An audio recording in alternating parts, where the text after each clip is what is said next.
y'all. Happy Baby Friday. I am pleased to be joined today by my good friend and colleague, Miss Christine Hall. Hey, Christine. Hey, Betty. How are you? I'm cold. I know. I was talking to, our friends at BC Advantage, right?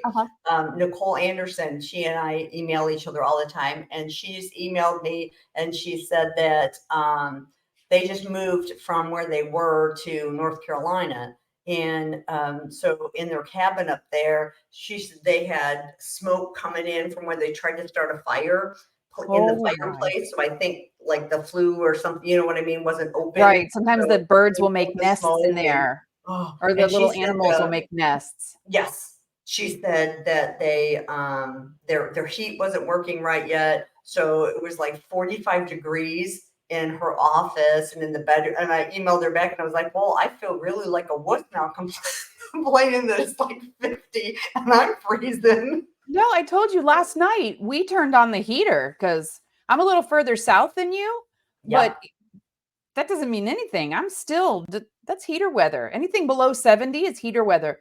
It certainly is. And I know that I have my friends out there laughing right now from up north, but I mean, we have thin blood, that's right. That's how it goes.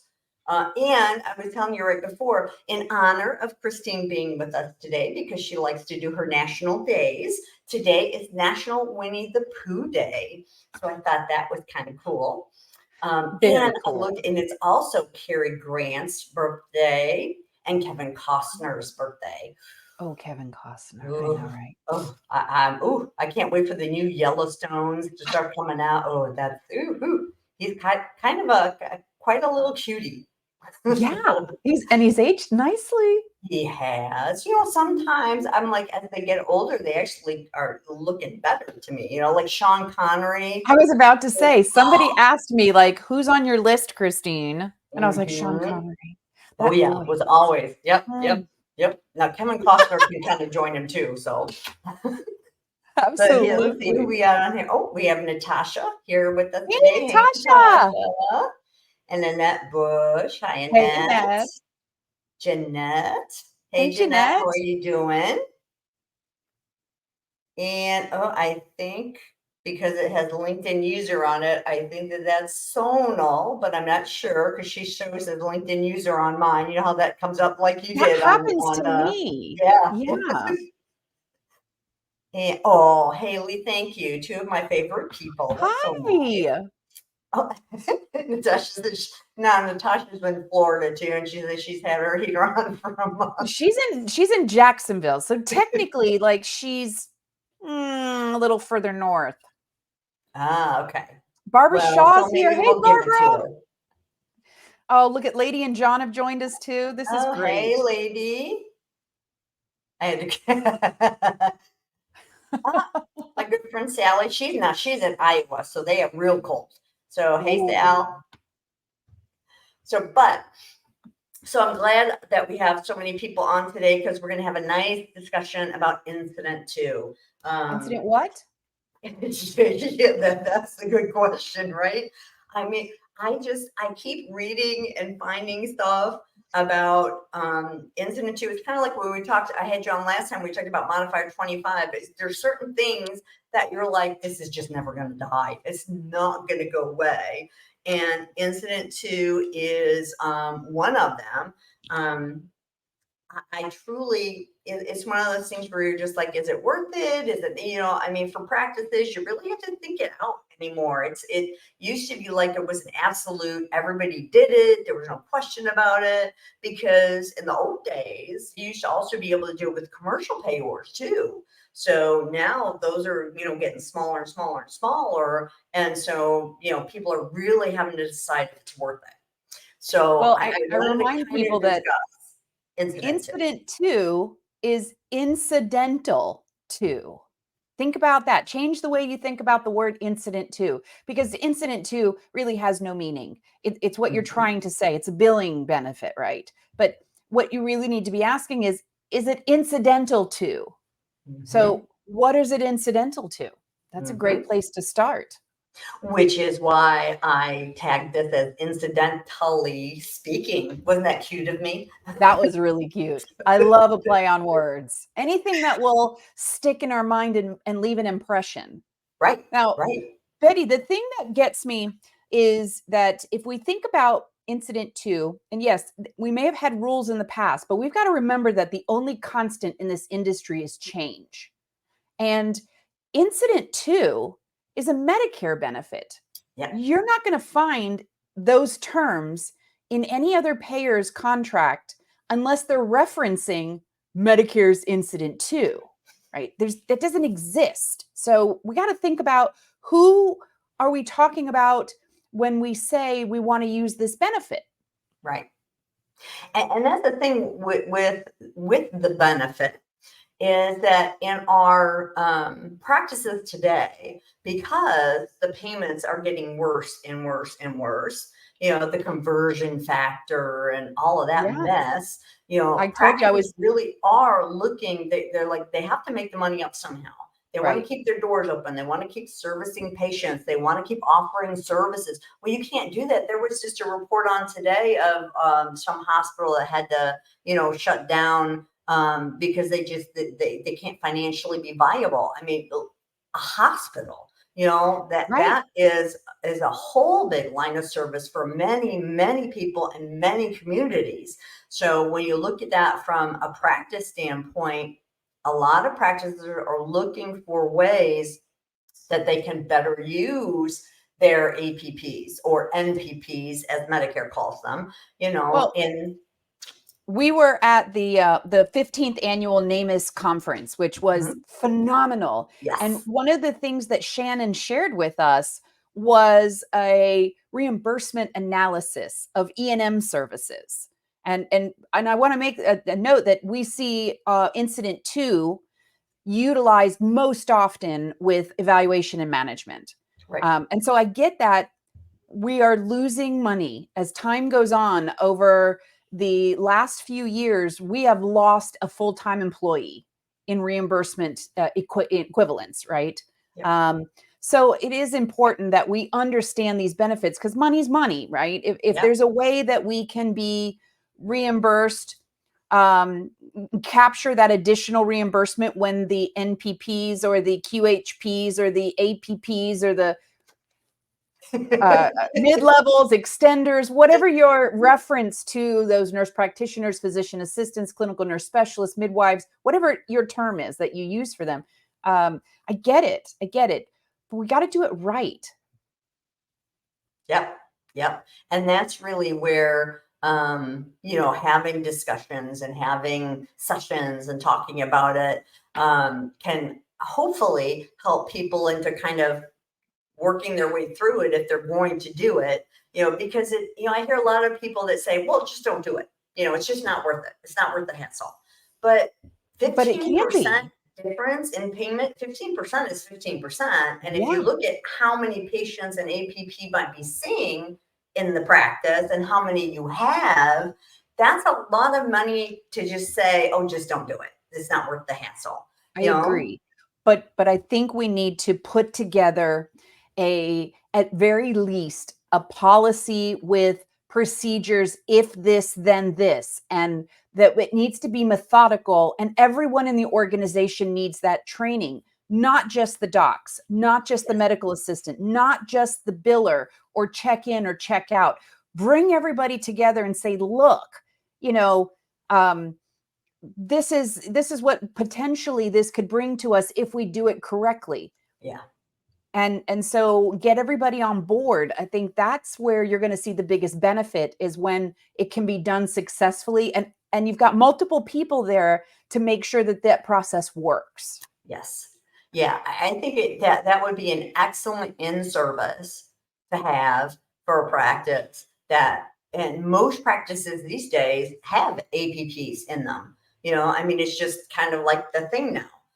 So I think that would be a great in-service for an entire practice to have kind of okay, we're going to have a lunch thing, and maybe even for 2 hours, close everything down. We're going to have somebody come in and, go through all the stuff, put it in their compliance program, make a policy, like you were saying, of all of these things and how we're following it, and then, start to push it out.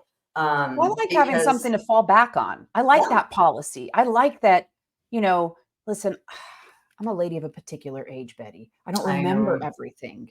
It's always nice to be able to say, ooh, I do remember that there was a policy that came out and we had that education. Let me go grab that and reference it. Yep. This makes sense to me. Yep. So yes. So the first thing out would be, what is incident to, for people that are watching and listening that maybe haven't used it before. So we're been kind of like 10 minutes now, and we're, throwing it out there. And that made me think, oh, there could be some newer people new into the industry, things like that. They're just like, what are they even talking about? Right. So my doc says that we just bill everything under the doc. Yeah. Don't you? That's the way we do it. That's what I was told. That's the way we've always done it. Those nice little catchphrases. Yeah, that's one of the most cringeworthy, right? Now, for those of y'all that want to do a little investigation on it, CMS does have a whole bunch, of course, because it's a Medicare benefit. CMS has a lot of information. They have a whole page devoted and bunch of links for incident to specifically. So if you want to check it out, here is the link where you can go to and then, delve more into it besides the time we have today, because as again, it's a little specific thing, and most people think, well, it can't be that hard. And then you start adding the but what ifs in there.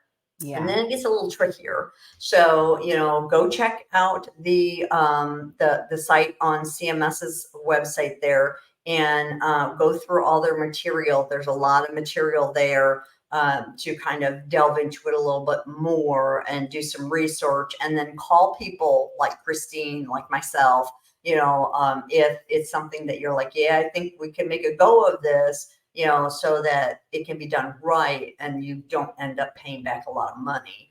I had a practice that unfortunately called me because they had been just a regular records review from Blue Cross. They said, we just want to see some records. It was just their time, kind of thing. Send all the records off. It was a physician with 3 PAs. And then Blue Cross came back and said, well, we noticed on your records review that the person that was on the 1500 wasn't the same person that did the service for the day. And, and their response was, well, no, we billed it incident to. And Blue Cross's response was, well, we don't accept things that way. If you go look at the policies on the site and under your provider agreement, it says that if they can get their own NPI number, they must bill under their own number. So they didn't accept incident to. And so they had to do quite a large payback. So that's not where you want to find yourself. I had one a couple of years ago. What you get, you keep, right?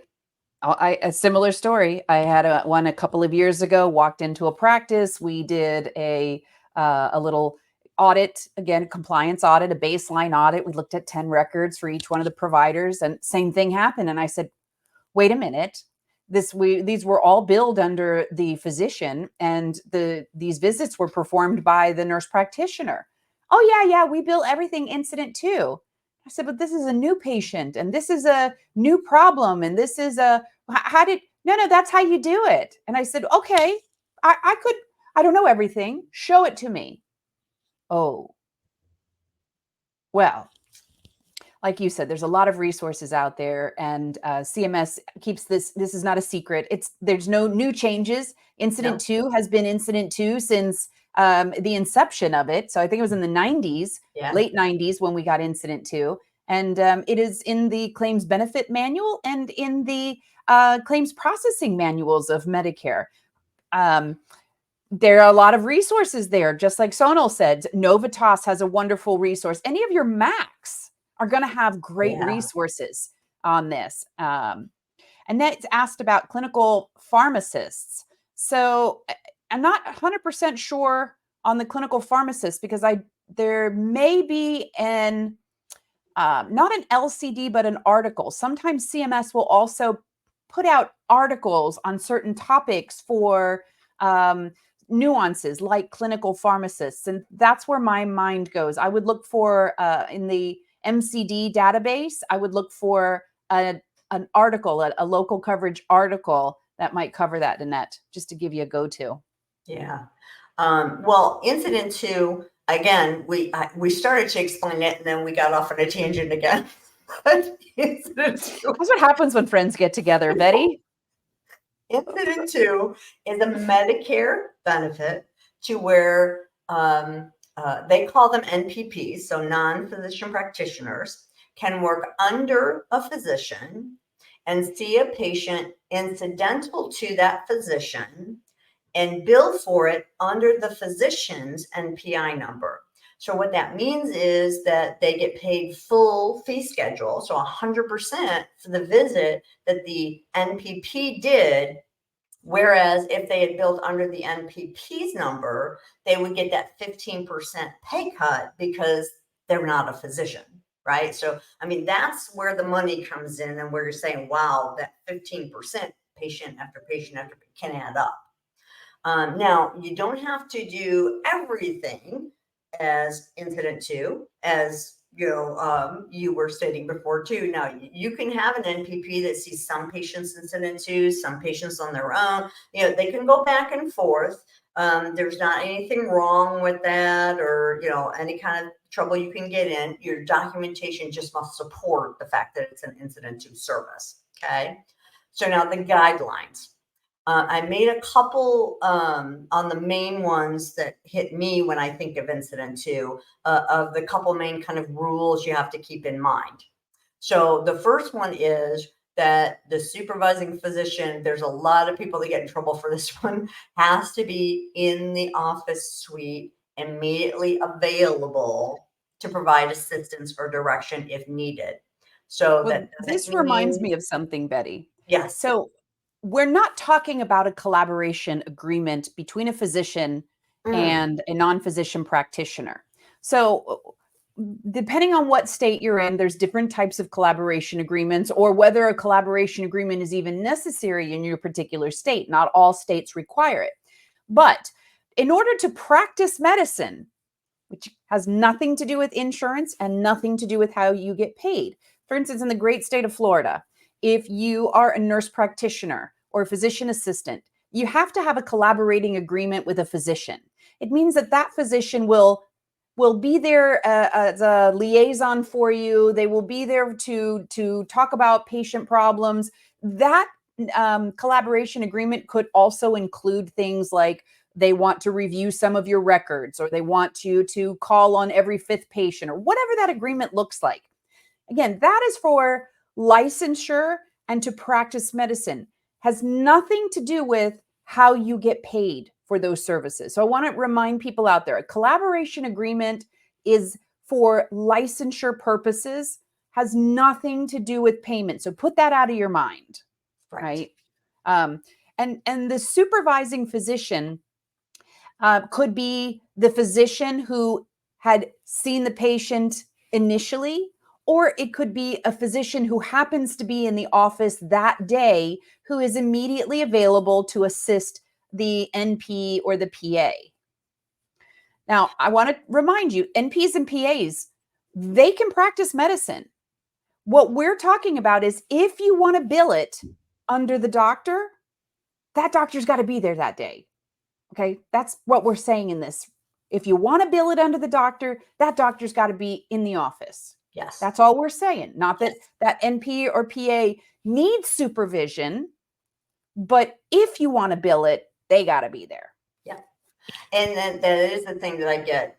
My practices, when I work with them, sometimes get messed up. They're like, oh, well, we billed it under Dr. Smith. And I'm like, well, who was in the office today? Well, Dr. Jones. I'm like, well, then why did you do it under Dr. Smith? Well, that's who they have their agreement with. That's not what this is talking about. it's who's in the office today, what physician is there to supervise.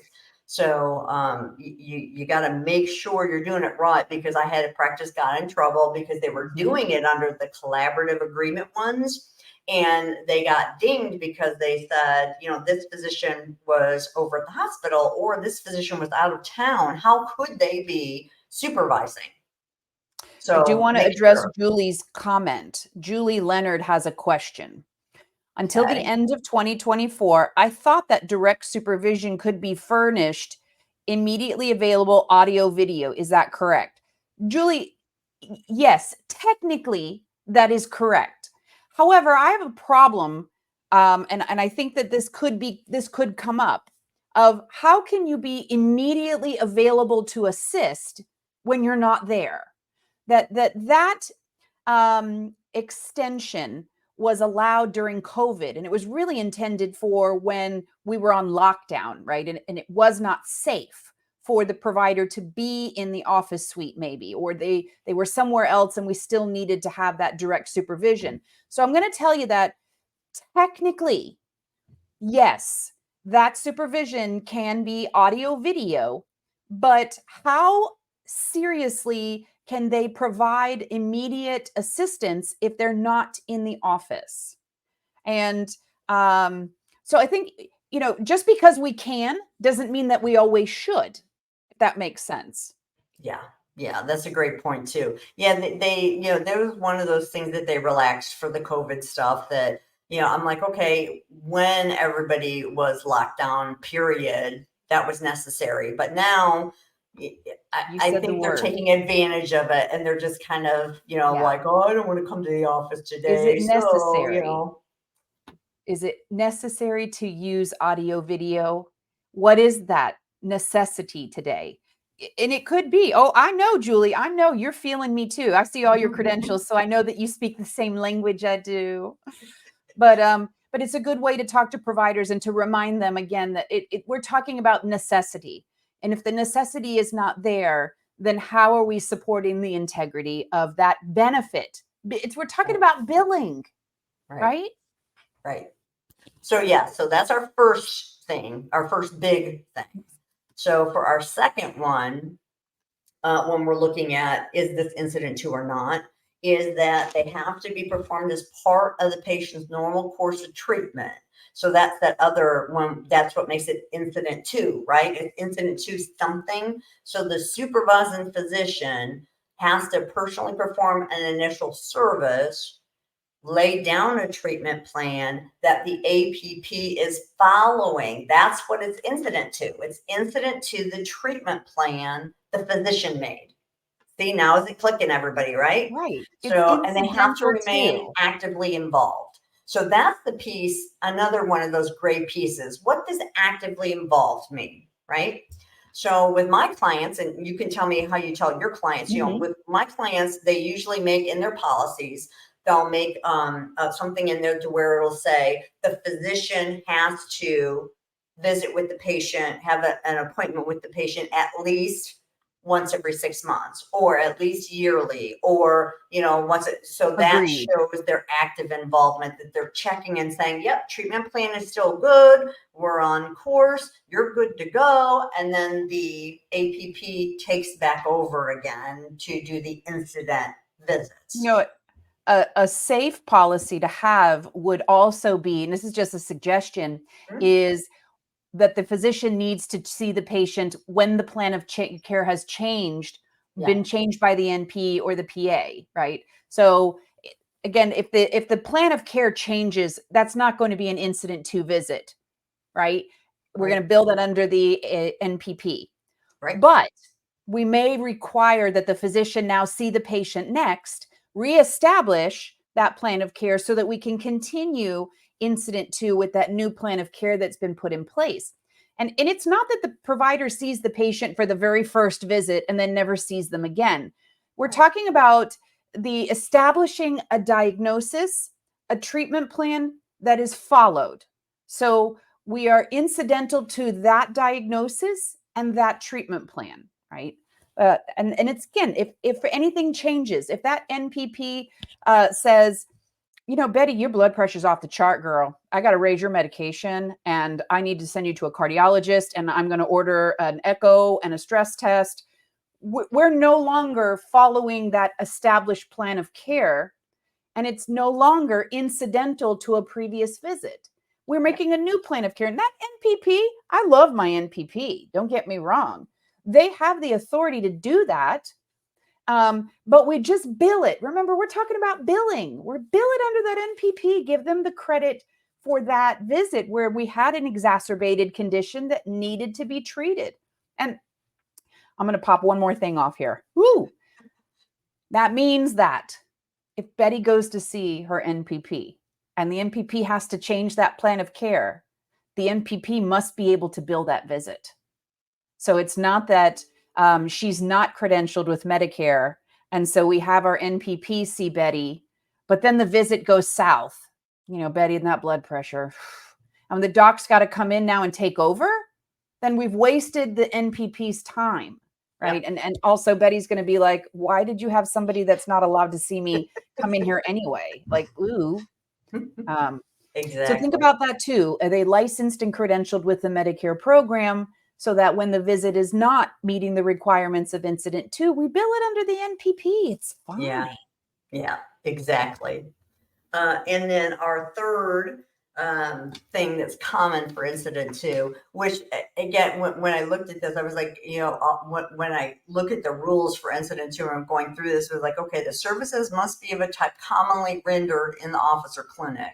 So this goes back to kind of like the split shared in the incident 2 thing, right? So split shared is for inpatient, is for, right? We never do split shared in the office.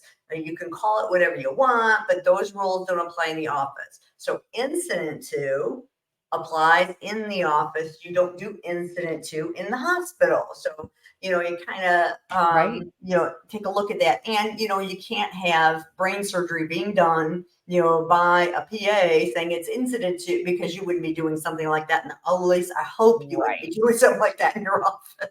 Well, also they're saying that, the things that you would do incident 2 might be, you could have a plan of care in place that the patient has pernicious anemia. And I recommend that the patient have an injection of B12 once a month. So they come in and they see the nurse practitioner who says, yeah, I just reviewed your labs and your pernicious anemia is a little, it's still there. And we're going to continue this plan of care and give you your B12 shot.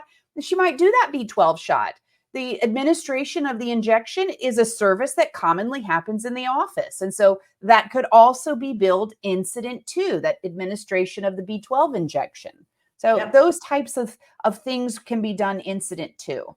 I do want to caution x-rays, imaging, things of that nature that may have a state supervision requirement rather than a payer supervision requirement. So cautious on imaging in the office as an incident 2.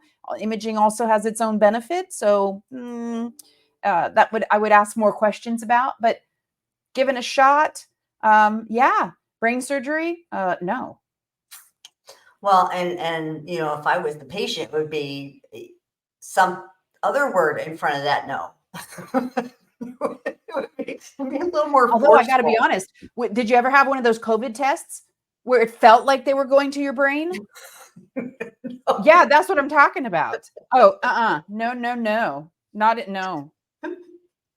All right, so let's take a look here. We've got like a whole bunch of activity going on over here. Ooh. So let's see, Caitlin, do any payers have a published frequency for how often they should see the patient? The health system I worked for scheduled it every other visit. Now, again, Caitlin, that's a great question. Like I said, Medicare on the actual guidelines, they just say actively involved. They don't tell you what that is. And I don't know personally of payor that does have a frequency that does accept incident 2. So I think it's more of an internal policy of what you feel would meet medical necessity for the patient and what feels right to, your practice is right. What I would say. But I don't know. Christine, do you know of any payor that has a No, Has an they extra leave that listed to the time? provider. So again, like Caitlin was saying, it's not a bad idea to have an internal policy to define that. And in her organization, it was every other visit. In my organization, it was with a change to the plan of care. In your organization, it was at least annually or every 6 months. So, again, the beautiful thing of having a compliance program is that you have the opportunity to speak with those specific keynote people or key people in the office, clinical people, administrative people, to see what works best for your organization. Here's the policy. They must stay actively involved. What does that mean to our organization? And to put that in place. Great suggestion. Yeah, to me, I always think about it as defense. So if a payor is looking at your stuff, Medicare comes to look at your stuff, and they see that one physician in the practice saw the patients as new patients and never saw them again, was signing off and everything. But then you've got another physician that you can see is like every couple of months is seeing the patient, or like you had mentioned, when there's a change of a treatment plan, then they see them the next time, and you can see that that's actively involved. So you need to be able to defend whatever action you're taking to where it makes sense to somebody, especially an auditor on the other side, that's looking to try to take that 15% away from you. So, I mean, it has to be something like, well, no, and here's our policy. Here's a copy of the policy, Yeah, but Betty, think about this too. We expect that people will get better or become stable. And if you become stable, then do they maybe decrease the medication to see if they can do that? You're not going to see somebody for 5 years and everything be the same all the time. If you're dealing with a condition that was previously diagnosed. So now we're not talking about those one-offs like an upper respiratory or right. allergies, or we're talking about chronic conditions. Let's just use hypertension per se. If I have hypertension, my doctor says, Christine, your goal is that your blood pressure will be below 130/90. We're going to put you on, metoprolol, and you're going to come back and be seen every 3 months or every 6 months. At some point, I'm either getting better where we might decrease that medication. Maybe I lost weight. Maybe I started going to the gym. Maybe I'm eating better, and you would decrease that medication. I would not expect that 5 years later, I'm still sitting in the same boat. And so there needs to be that physician involvement who can say, nope, we years gone by, her blood pressure is great. We're going to keep her on that medication.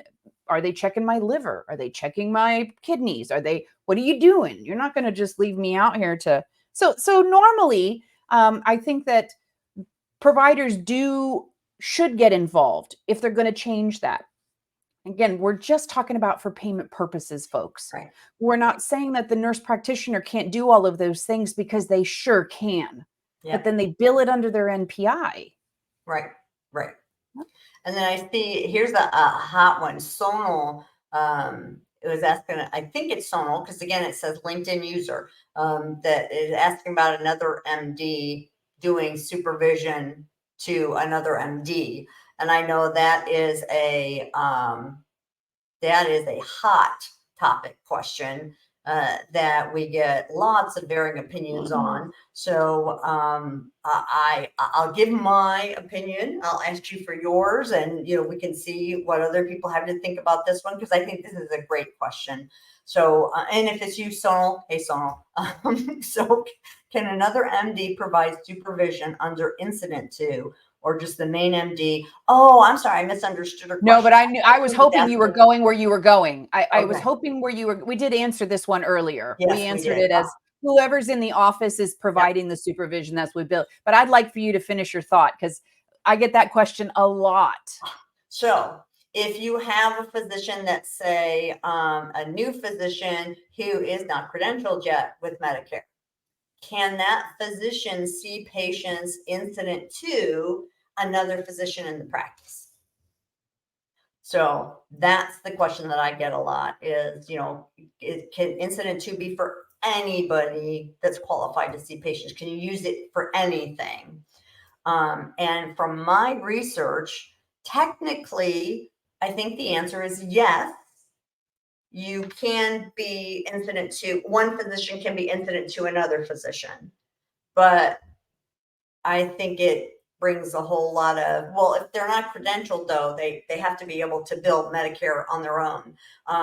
If they are a credentialed physician, and for some reason, I don't know why they wouldn't want to bill under their own, because that kind of brings it, well, are you under the LEIE list? I mean, what's going on? Are you not supposed to be doing business at all? But technically an MD can be incident to another MD. So well, I look at it a little bit different, because Mhm. the incident to benefit is a billing benefit. And the benefit is to capture that 15%. So that tells me that it is, and it is laid out as non-physician practitioners. It is laid out as ancillary staff. Does it exclude physicians? No, but it also doesn't include physicians. And it does include those NPPs and ancillaries under incident to. So I have heard that it has been argued in court under after an attorney has been hired and you've got a consultant on board. I have heard that it has been used as a defense that because it doesn't say physician, we cannot automatically assume that we cannot do it of a physician.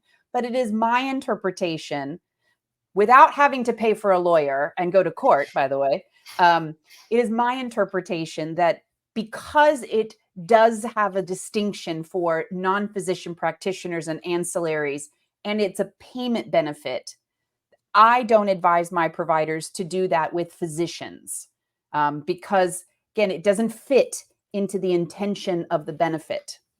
So. Oh yeah, I never advise my clients to try it, but I know it's Have come I up heard it many before? I've heard it times. before.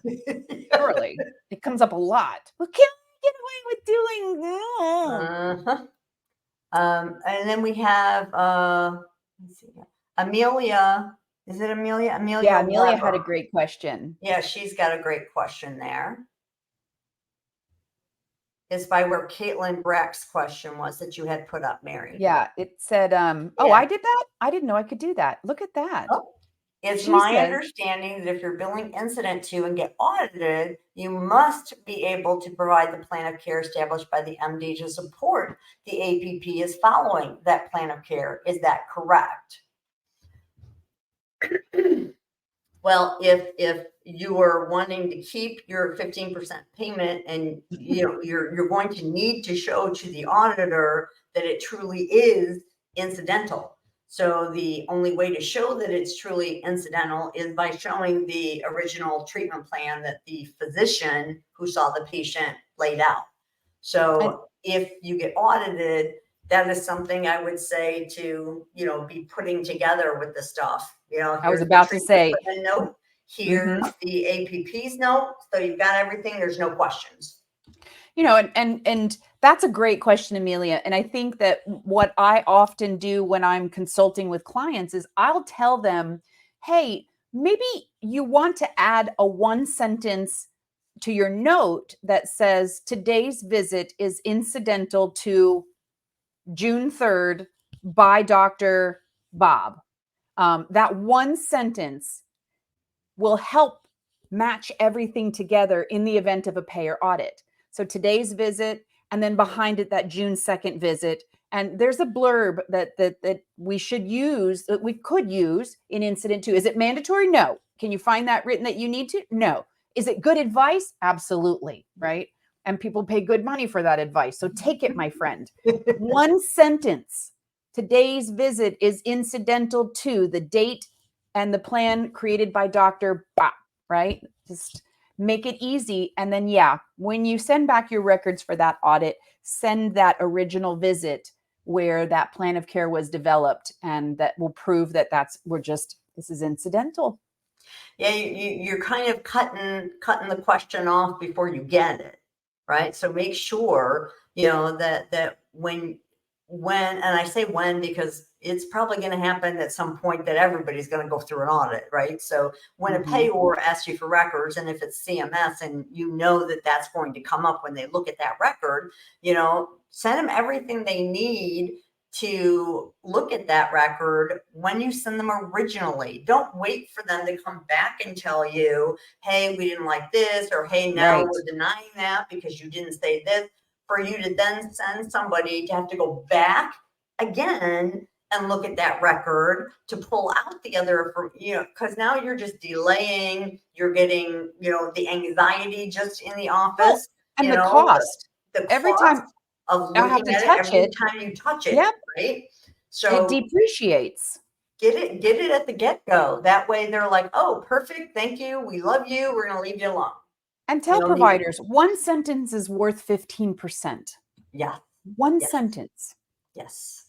Yeah. And in today's EHR world, where we have templates for everything, that's a little statement that can be made as a template thing to where when the APP is seeing somebody incident to, they just click it and it appears and they fill it in to be correct. And then that could save a lot of headache on the back end. Let's see what other kind of, the question from Jeanette right underneath that is another good one. Have you observed instances of billing for services where the physician is unaware that their name or NPI are being utilized as the rendering That's provider? A bigger problem than I think. Yeah, I think that's a big internal problem, Jeanette, that you got to go have a talk with somebody in-house. Because again, remember the whole purpose of incident 2 is it's incidental to them making the treatment plan. So if the physician is unaware that somebody's billing incident to them, that's kind of a problem. I mean that shouldn't happen. So yeah, that's something that we used to, or should be checked out. And let's see, didn't apply. Oh, lady has a good comment right underneath that one. Oh my gosh. I used to work for a provider who had NPP seeing new patients while he was at the hospital. So 2 things wrong with that is incident 2. Not 2 things wrong, because NPPs are perfectly well enough to see new patients, right? Yep. I explained the rules to him, but he believed that those regulations didn't apply to him because he was a small group. I insisted it wasn't correct, but he was reluctant to bill for the NPP. So yeah. Again, in the office suite, I had one practice, Christine, that they were fighting with the auditors because the practice had, it was 1 floor, okay, and there was a divider. They had 1 door, they would come in, and then there was like a divider where patients could be called into one side of the practice or into this other side of the practice. And the physician was on the one side, the NPP was on the other side. And because there was a wall with a door, the auditors were arguing that that's not the same office suite. So, I mean, people, they can get really, really picky on this kind of stuff. I saw one that was a suite on the 3rd floor and a suite on the 4th floor, both owned by the same entity, that the providers were interchangeable within the 2 suites, but because the NP was on one level and the physician was on the other level, didn't meet incident 2 requirements. Now, remember, again, we have a little bit of a lenience till the end of the year with the audio video, but only if it's necessary. Yeah. And being on one floor or another, I can easily see that a payer might say that's just laziness, and we don't make the exception for laziness, right? And also, one other thing is we're simply talking about Medicare. We're not talking about any other arrangement that any other insurance may allow. In the state of Florida, Betty, Medicaid allows incident 2 as long as the physician is in the building. Doesn't say office suite, it's in the building. So you have to know the individual payer's regulations, right? the supervision too with those payors, who they allow to supervise who, and goes down a different rabbit hole. Yeah. But yeah, lady, we've all been there where, we have practices where our clients think that the rules don't apply to them because they're small, or because they only see. I had one practice that had argued with me that because they were pediatric, blah, blah, blah. And I said, well, remember, CMS is Center for Medicare and Medicaid Services. So a lot of those pediatric patients you see get Medicaid. So yes, those rules are going to apply. And Medicare is not a payer of age. We have, my kids were able to go to their pediatrician until they were 21. And you could have someone who is 19, 20 years old on Medicare because they have a disability. So there's always an exception. There's always the if. And then Amelia, right under that, has a question rounding back with us. And that's okay if you miss it. I'm not sure now. I mean, when Christina and I start going, I'm not sure what we said and what we didn't. Well, no, we were saying that the NP, if they're going to do that visit incident to, that the NP could make a comment that today's visit is incidental to the visit they had with Dr. Bob on such and such date. Does Dr. Bob need to make a statement? No. Dr. Bob, he doesn't need to. He sees the patient, he puts the plan of care in place, and he tells the patient to return on a certain day. Whether that patient sees him or the nurse practitioner, really it's going to be the nurse practitioner that's going to say, today's visit qualifies for incident 2 because I'm not changing anything, or today's visit doesn't qualify as incident 2 because, she's also got an upper respiratory today as well. Yeah, and I've got two things to that. One, with my clients, I usually say the whole actively involved thing. One way that you can show you're actively involved is by signing off on the note for that day. Is that required? I agree. No.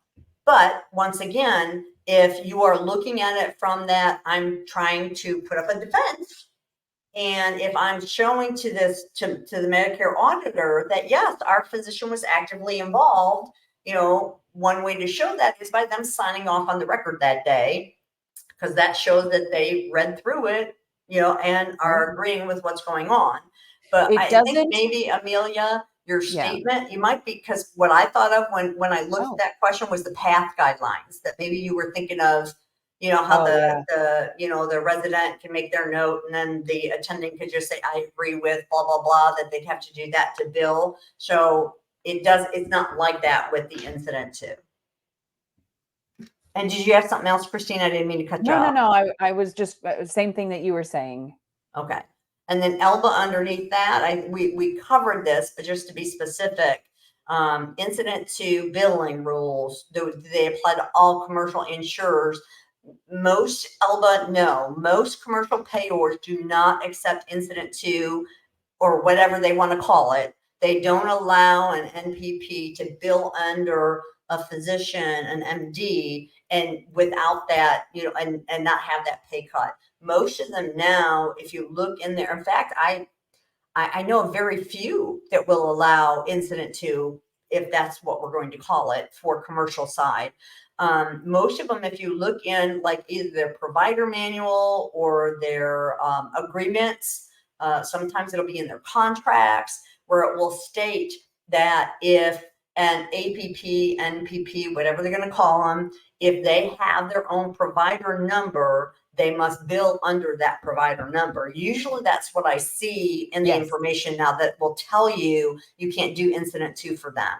So if you are in a practice and you have a lot of commercial patients and you're thinking of, like wondering the same question, you need to contact the payors or be going on their sites and looking at their information to see whether they allow it or not, because most don't. Yeah, it's no different.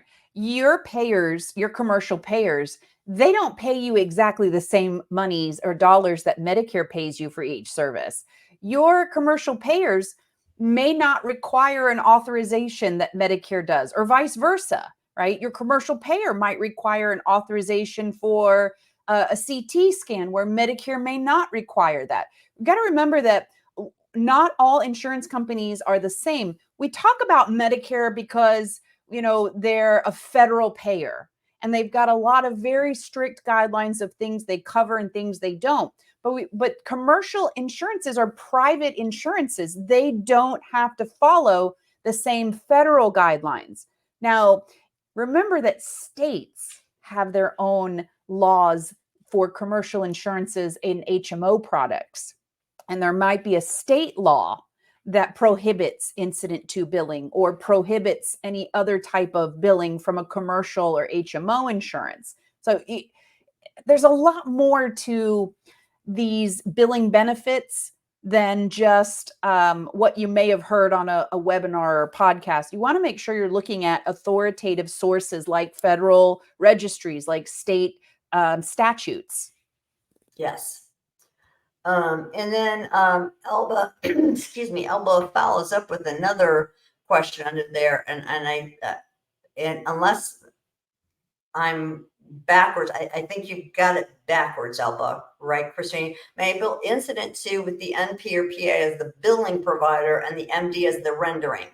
The NP or the PA should be the rendering with the MD being the bill to, right? There's no benefit to doing that, to say that there is no NP or PA that will that the doctor would do incidental to. The doctor has that full autonomy. They don't need to be supervised for billing purposes. They're paid at 100%. Remember, incident to is a billing benefit. It is a payment benefit to capture that additional 15% when the visit is simply incidental to a previous visit. Betty has high blood pressure. I want her to take medication. Come back and see if that medication is working. Well, then the nurse practitioner sees Betty just for that high blood pressure. If anything else is happening today, her blood pressure is too high, she has an upper respiratory infection, she's got that weird mole she wants looked at, that visit is no longer incidental to the previous visit. It's a whole new beast of its own, right? And so it wouldn't even come into play. So doctors would never do a visit incidental to an NP or a PA because they've got that full autonomy and they get paid at 100%. We're not trying to capture anything that is just a pass-through from the physician visit. Does that make sense? Yeah. So, and this, I should have made this one of my numbered points there, but I've seen a couple people alluding to this, and Lady even mentioned it. So again, because it's incidental to the physician, to bill it as incident to, the NP, PA, the APP, the QHP, whatever, they cannot see new patients or establish patients with new problems. So again, to bill it as incident to, not that they can't do it, but if you want to bill it and get the full payment, can't be a new patient, can't be an established patient with a new problem, because then it's not incidental to a treatment plan already given. You don't have a treatment plan if they've never been seen before. And like Christine was just given as an example, if I come in for my regular old hypertension and then oh, by the way, or you start coughing up a lung while you're sitting there, then you've gone down that different path. You veered off that treatment plan. So, and that's where incident to gets tricky, because then, okay, and I've seen it in notes where they say, well, so do I need to stop and go get the physician, like you were saying before, Christine, and have them come in? I'm like, seriously, you're going to do that? The physician's seeing patients on their own as it is, and the patient's going to sit there and wait while you go get the doctor to come back in to try to. And the doctor has to start all over, by the way, Betty. Yeah. If anybody is thinking that in their office, when we have a problem, we bring the doc in so they can evaluate that new problem. From a billing perspective, if the doctor is assuming and taking over that visit, they've got to do all the components of evaluation and management themselves. So we're going to throw away all the time that the NP has already spent. The doctor will do a medically appropriate history, examination. The doctor will now do medical decision-making. So from an operations perspective, that is not cost-effective. Yep. To throw away that NP's time to try to capture that 15 minutes there, taking the doctor away from where he is, where he has to start over and do a whole new visit in order to bill for that. It's not cost effective. I can tell you right now, think about what that NP is getting paid salary per hour. And now you've taken a good 10, 15, 20-minute chunk away and thrown it in the garbage, because we got to start over again in order to bill this under the physician. So it's not cost effective, my friends, to say the doc's going to come in and deal with this new problem. It's all comes down to we're trying to capture that additional reimbursement, not throw money away. Yeah. And then you've got patients that are under the physician waiting because now they've been pulled to come in to see this patient. So then you have that whole nightmare. And we all know what it is like sometimes waiting in physicians' offices to be seen. It's not always the smooth, you go with the time you're supposed to kind of thing, right? Right. Because I'm going to leave. If I'm there and it's 30 minutes past my appointment time, you're losing my appointment. Yep. Because my appointment was here, I was here, you failed me. And then you're losing my whole evaluation and management. So you're not capturing a whole lot by that thought process there. Got to think of the bigger picture. Yep. And love you, Pam. It just depends. It depends on the practice. It depends on the practice. It really does. And there's some specialties, like Betty and I work in dermatology a lot. Will you see incident 2 in dermatology? Maybe not that often. It might become more work than it is worth in a specialty practice like that, where most of the time someone's coming in with a new, rash, a gash, a boo-boo, whatever that is. And so it would take more work to try to determine those incident 2 visits. But if you have a primary care practice, a geriatric practice, then this could end up being beneficial if you have stable conditions that you're treating. Yeah, because a lot of the derm conditions change from visit to visit. I mean, you think of it, a patient with acne, maybe they are laid down, but they come in now and they're flaring, or they're getting it somewhere else too. So they up their dosage, they down the dosage, or psoriasis, and now they're having a flare. And, so in dermatology, it's kind of hard to keep track, like we were talking about, where yes, they may have a treatment plan that's laid down, but it changes a lot depending on what the patient walks in with that day. And, you got a whole lot of skin, so chances are it's not exactly the same as when you skin is the largest organ of the body. It is. Which you don't, by the way, have a right and a left of. I always get, I know we do. We don't have RTs and LTs in the skin procedures. There's no laterality in skin.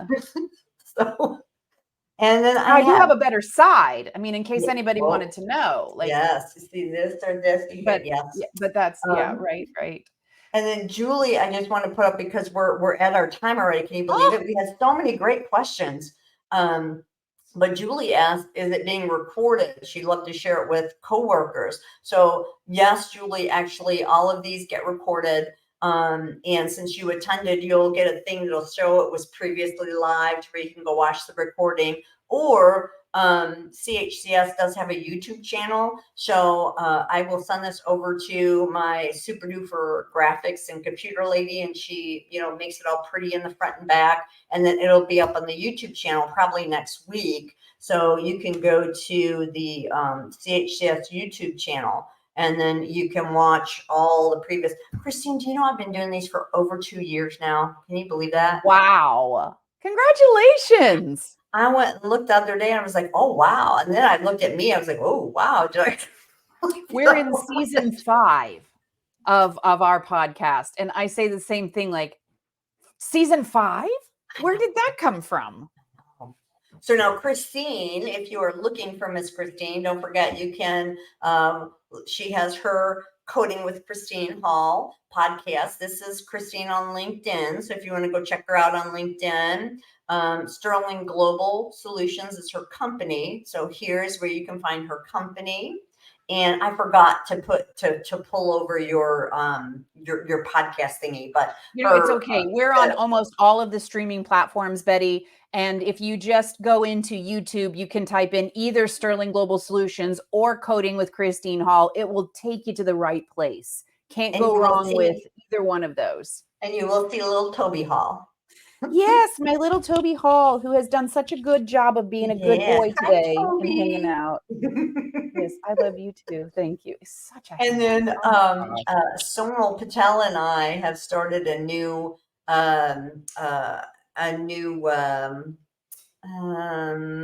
venture. We call it Compliance Capers. So it will be on Fridays at 11 Eastern, 10 Central. And we are doing this month was all DOJ releases. So we were looking at different releases from the Department of Justice. Like your Friday fraudsters? It's like my Friday fraudsters, yes. But we're moving on to something else. Next month, we're going to move on to advisory opinions and things like that. So, but I'm thinking about doing my Friday fraudsters as a one so I can go through them. I think that might be a good one too. So tomorrow, if anybody's interested, our Compliance Capers is on medically unnecessary services. So here is the link where you can find that. And I'll go and cut and paste all of these in the feed later so that everybody can, if you're interested, you can go click on it and find it. Find Christine, find the capers. Well, Betty, I want to remind the listeners that if you have a question about Incident 2 and we didn't get to it, or you have a scenario, you can always reach out to us and email us. And we'll be happy to forward you that information. We've got a lot of resources between the two of us. Maybe you want to throw that CMS one up one more time so people can remember that we've got a great resource on it besides the two of us, and even most of the people that were on chatting with us today. They've also got some great insight on Incident 2. Yes. So thanks, y'all, for joining us today with such a good session. This was so much fun. I always love having you on, Christine, and I always like when you can make time in your schedule for me. So I really appreciate that. It's my pleasure, for sure. And my next one, I am going to have one of my colleagues that I've known for decades, who is with the Oklahoma. She's out in Oklahoma with the Oklahoma chapter out there, and she's an anesthesia biller and coder and biller. And anesthesia was the one thing, you know how you always have one thing in all of that you're like, anesthesia is it for me. And it's not the codes, it's all the graphs and the pie charts and it would give me a headache, I swear. So she's going to be on, and we're going to go through, how to do the anesthesia with the P modifiers and all that other fun stuff. So that will be a really good one too, if y'all are interested in how anesthesia concurrency charts works out. Yeah. So thank you, everybody, again. I hope y'all all have a good weekend, and stay warm for those of y'all in the north that are really up under it. I feel for you, but I'm kind of cold at 67, so I know I'm a wuss, but you're in good company, my friend. Put on all your warm snugglies, and we'll see you next time. Thanks, Christine.